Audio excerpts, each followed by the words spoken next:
दोस्तों, ये कहानी एक स्पेशल कहानी है, एक स्पेशल मैसेज के साथ। तो इस वीडियो को एंड तक जरूर देखिएगा। जिस दिन का इंतजार दिया को हमेशा से था, वो दिन फाइनली आ गया था। दिया की 12th क्लास पूरी हो गई थी, जिसका मतलब था कि अब वो अपना बोर्डिंग स्कूल छोड़कर वापस अपने घर जा सकती थी। पिछले 8 सालों से घर से दूर रह रही दिया अपने घर जाने के लिए बहुत एक्साइटेड थी। दिया जब 9 साल की थी, तब अचानक एक दिन उसके घर में आग लग गई और उसका बड़ा भाई विकास उस फायर एक्सीडेंट में गुजर गया। दिया को अपने बड़े भाई की मौत का एक बहुत गहरा सदमा पहुंचा था। डॉक्टर ने दिया के मम्मी पापा से उसे घर से दूर भेजने की सलाह दी, तो उसके मम्मी पापा ने उसको शिमला के एक बोर्डिंग स्कूल में भेज दिया था। दिया के पेरेंट्स उसको उस सदमे से दूर रखना चाहते थे और इसलिए उन्होंने अपनी प्यारी दिया को अपने से दूर भेज दिया। दिया को उस दिन के हादसे के बाद रोज एक सपना आता था। उस सपने में उसका भाई उसकी आंखों के सामने जलकर मर रहा होता था और किसी की तरफ इशारा कर रहा होता था, लेकिन दिया को कभी भी वो इशारा समझ नहीं आता था। ये बात उसने किसी को नहीं बताई थी, यहां तक कि अपने पेरेंट्स को भी नहीं। दिया ने सोचा था कि इस बार जब वो घर आएगी तो अपने पेरेंट्स को इस सपने के बारे में सब कुछ बता देगी। वो दिन फाइनली आ गया था। दिया के पापा उसे लेने आए और गाड़ी में सामान लोड करके दोनों अपने घर के लिए निकल गए। थोड़ी देर बाद दिया के पापा ने एक पेट्रोल पंप पर गाड़ी रोकी और पेट्रोल पंप का टॉयलेट इस्तेमाल करने चले गए। दिया चुपचाप गाड़ी में बैठी उनका वेट कर रही थी, जब गाड़ी का रेडियो अपने आप ऑन हो गया। उसमें कुछ अजीब सी आवाजें आ रही थीं, जैसे कोई कुछ बोलने की कोशिश कर रहा हो लेकिन बोल नहीं पा रहा हो। पापा, मुझे वो पापा, मुझे आपसे बात करनी है पापा। दिया को लगा कि रेडियो में कुछ प्रॉब्लम है और उसने रेडियो बंद कर दिया। वो वापस अपना फोन देखने लगी कि तभी गाड़ी का रेडियो दोबारा ऑन हो गया। उसमें से फिर से वैसे ही आवाज आ रही थी। मुझे कॉलेज में कोई पसंद है। दिया ये सुनकर थोड़ा घबरा रही थी, क्योंकि ये कोई रेडियो का प्रोग्राम नहीं था, बल्कि कुछ और ही था।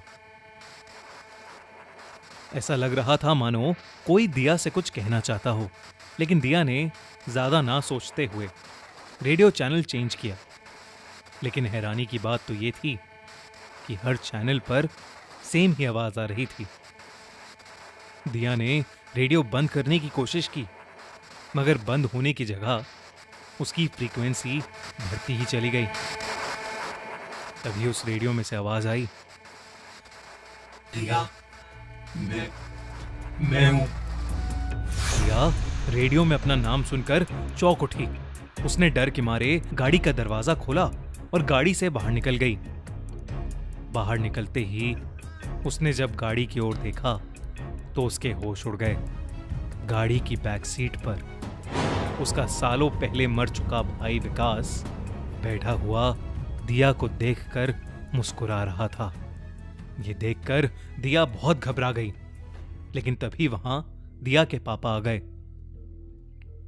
उसके पापा के आते ही सब नॉर्मल हो गया।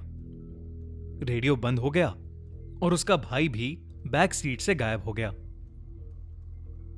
ऐसा लग रहा था कि मानो अभी कुछ हुआ ही नहीं था, लेकिन दिया को कुछ समझ नहीं आ रहा था कि उसके साथ अभी एक क्या हुआ था। दिया ने अपने पापा से कुछ नहीं बोला, बस वो पूरे रास्ते भर बार बार रेडियो को ऑन ऑफ करके देखे जा रही थी। कुछ घंटों में वो लोग अपने घर पहुंच गए और दिया अपने पुराने घर में अपनी मां को देख खुशी से चहक उठी। घर में सबसे मिलकर दिया फ्रेश होने अपने रूम में चली गई।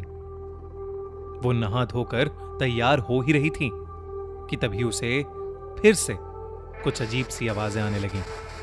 वो आवाजें उसके बगल वाले रूम से आ रही थीं, जो कि उसके भाई का रूम हुआ करता था। पर वो रूम जो सालों से लॉक था, आज उस पर ताला नहीं लगा हुआ था। दिया हिम्मत करके कमरे के अंदर घुसी। वो कमरा धूल मिट्टी से भरा हुआ था। वो आवाजें बेड के पास रखे रेडियो से आ रही थीं। पापा, नहीं, मम्मी, बचाओ, बचाओ मुझे, कोई बचाओ मुझे। दिया के रेडियो के पास जाते ही वो रेडियो बंद हो गया।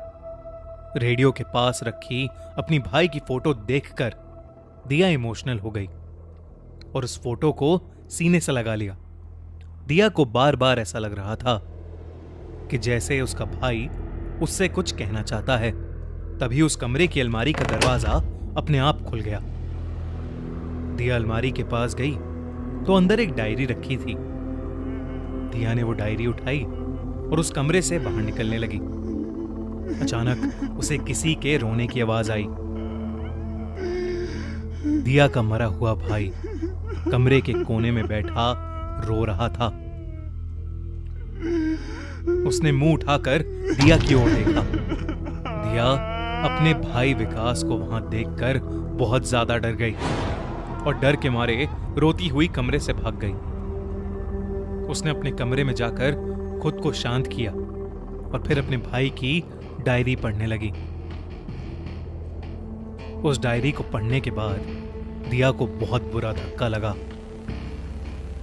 दिया का भाई विकास मरने से पहले रोज एक डायरी में अपने बारे में लिखता था। उस डायरी में उसके 19 साल के भाई ने साफ साफ लिखा था उसके कॉलेज में एक लड़का था जो उसे पसंद था और वो दोनों आपस में प्यार करते थे। मगर जैसे ही दिया के पेरेंट्स को इस बारे में पता चला, उन्होंने उसके भाई को मेंटली और फिजिकली टॉर्चर करना शुरू कर दिया। डायरी में आखिरी बार विकास ने लिखा कि उसने डिसाइड कर लिया है कि वो अगले दिन घर से भाग जाएगा। ये सब पढ़कर दिया शॉक में आ गई। उस रात जब वो सोई तो उसे फिर से वही सपना आया जो उसे रोज रात आता था। इस बार भी उसका भाई जलकर मर रहा था, लेकिन इस बार दिया को समझ आ गया कि वो जलते हुए किसकी तरफ इशारा कर रहा था। दिया के सपने में विकास जलता हुआ अपने मम्मी पापा की तरफ इशारा कर रहा था। दिया के सपने में उसके पापा के पास एक केरोसिन ऑयल का डब्बा था जो वो हाथ में लेकर खड़े थे। ये देखकर रिया के रोंगटे खड़े हो गए और वो अपनी नींद से जाग उठी।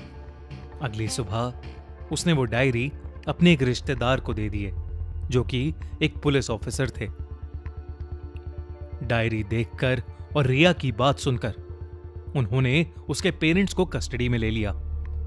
जब दिया के पेरेंट्स से पूछताछ हुई तो मालूम पड़ा कि वाकई में उसके पेरेंट्स ने अपने बेटे को होमोसेक्सुअल होने की वजह से जलाकर मार दिया और उस मर्डर को एक हादसे की तरह दुनिया के सामने दिखाया। दिया इंडिया छोड़कर बाहर पढ़ने चली गई और उसे फिर कभी अपना भाई सपनों में या रियल लाइफ में नहीं दिखा। पर वो कभी नहीं भूल पाएगी कि उसके मम्मी पापा इस हद तक चले गए कि उन्होंने अपने खुद के बेटे को इतनी बेरहमी से मार डाला। दोस्तों, प्यार तो प्यार होता है, चाहे किसी लड़की को लड़के से हो, लड़के को लड़के से, या फिर किसी को भी किसी से। मगर हमारी सोसाइटी इतनी सिंपल सी बात को एक्सेप्ट करने से मना करती है। मगर आप तो समझदार है ना, होमोसेक्सुअलिटी कोई पाप नहीं है। तो आप दूसरे लोगों को इस चीज के लिए जज करना छोड़ दो और उन्हें डिफरेंट बोलना या डिस्क्रिमिनेट करना छोड़ दो। हम खूनी मंडे वादा करते हैं कि हम जो भी वीडियो लाएंगे वो वीडियो किसी को भी जेंडर, कास्ट या रिलीजन के बेसिस पर डिस्क्रिमिनेट नहीं करेगी। We pledge to create with care. और गाइज, अगर आपको कोई भी ऑनलाइन बुली कर रहा है तो डिस्क्रिप्शन में दी गई लिंक्स को चेकआउट जरूर करें। और हाँ, अगर आपको हमारा मैसेज और आज की वीडियो पसंद आई तो हमारा चैनल खूनी मंडे अभी सब्सक्राइब कीजिए। Thank you so much.